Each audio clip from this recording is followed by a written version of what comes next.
Iran. In January 1979, Ayatollah Khomeini led a revolutionary movement across Iran. But what led to the rise of this radical Islamic regime that today funds terrorist proxies and militants across the region? سال تا 1977 کا جب امریکی صدر Jamie Carter نے ایران کو استحکام کا جزیرہ قرار دیا. Iran, because of the great leadership of the Shah, is an island of stability.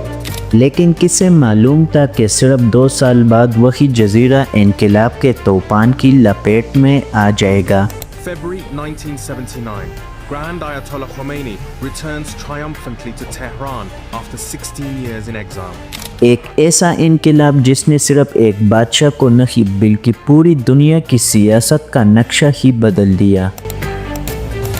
تو چلیے آج کی ویڈیو میں یہ جانتے ہیں کہ ایران میں وہ کون سے حالات تھے جنہوں نے ایک امیر مغربی طرز کا ملک ایک اسلامی جمہوریہ میں تبدیل کر دیا.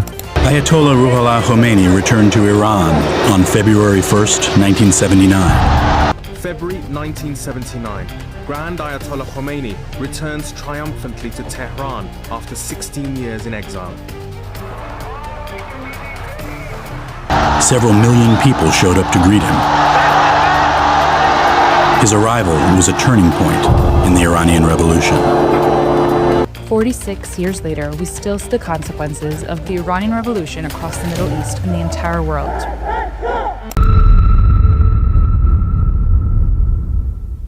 ناظرین، رضا شاہ پہلوی جنہیں دنیا نے ایک خوش لباس، تعلیمی یافتہ اور مغرب نواز بادشاہ کے طور پر دیکھا، اس وقت ایران پر نظر رکھنے والے ماہرین کو شاہ کی اس قدر تعریف نہ صرف غیر ضروری لگی بلکہ ناگوار بھی گزری تھی، کیونکہ ان کی نظر میں شاہ ایک ایسا امر تھا جس نے اپنے سیاسی مخالفین کو کچلنے کے لیے کوئی کسر نہیں چھوڑی تھی.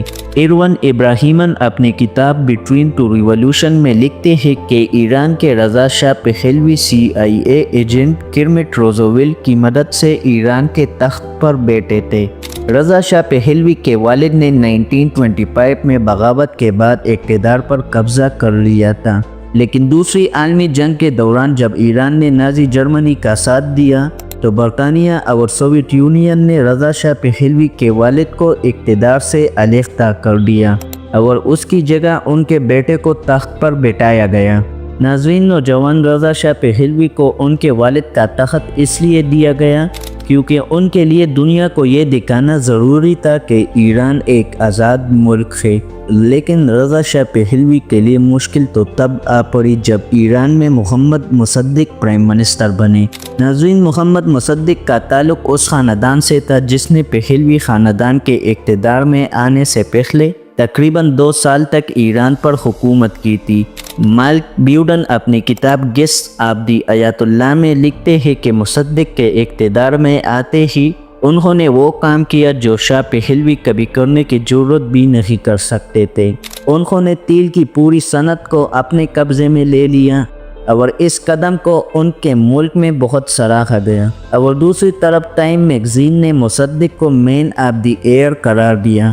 یونائٹڈ نیشن کے خطاب کے دوران مصدق نے کہا کہ ایران کے تیل کے وسائل اسی طرح ایرانی عوام کی ملکیت ہے جیسے اس کی مٹی، اس کے دریا اور اس کے پہاڑ ان کی ملکیت ہے. تاہم اسی بیان کے بعد مصدق کو اپنے تخت سے بے دخل ہونا پڑا کیونکہ اسی ٹائم میں امریکہ نے ایران کے اندر بغاوت کو جنم دیا تھا اور امریکہ کو سپورٹ کرنے کے لیے برطانیہ کے پرائم منسٹر ونسٹن چرچل میدان میں آ گئے تھے. ناظرین، مصدق کے دور میں شاہ پہلوی اپنی بیوی کے ساتھ روم میں فرار ہوئے تھے. جب سب کچھ معمول پر آ گیا تو شاہ واپس آئے اور دوبارہ تخت نشین ہوئے. اسٹیفن کنزر نے اپنی کتاب آل دی شاہز مین میں لکھا ہے کہ شاہ کے دور میں ایران خوشحال ہوا، خواتین کو با اختیار بنایا گیا اور اس نے اپنے ملک میں اسلام پر اور قرآن پر پابندی عائد کر دی اور امریکی مدد سے وہ کلم کلا متکبر بادشاہ بن گیا.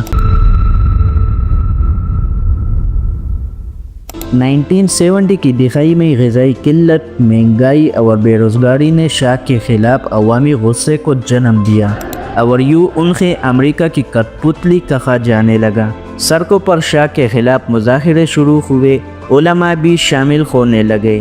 ان مظاہروں کے بیچ ایک نام سامنے آیا، آیت اللہ خمینی،